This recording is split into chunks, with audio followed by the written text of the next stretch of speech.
राजकीय वर्तुळातून एक महत्त्वाची बातमी आहे। माझ्या बोलण्याचा चुकीचा अर्थ काढला गेला असं अजित पवार म्हणाले। शिरूरबद्दल माझ्या बोलण्याचा चुकीचा अर्थ काढण्यात आला। माझ्या पक्षाने सांगितलं तर मी शिरूरची जागा लढेन असं त्यांनी म्हटलं होतं। माझा संपर्क चांगला असल्याने शिरूरमधून लढू शकेन असं अजित पवार म्हटले होते आणि त्यावरती आता माझ्या बोलण्याचा चुकीचा अर्थ काढला गेला असं अजित पवारांची प्रतिक्रिया या ठिकाणी आली आहे।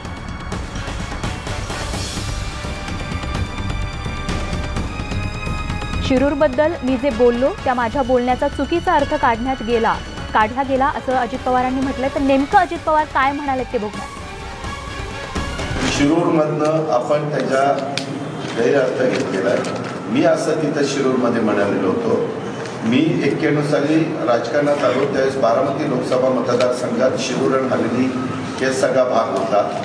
उद्याच्याला जर वरिष्ठांनी आम्हाला सांगितलं की इथं तुम्ही लढायला पाहिजे, त्यावेळेस वरिष्ठ किंवा पक्ष ज्यावेळेस आदेश देतो त्यावेळेस माझ्या सहित कुणी जरी असलं तरी त्यांनी माघार न घेता लढण्याची तयारी ठेवली पाहिजे।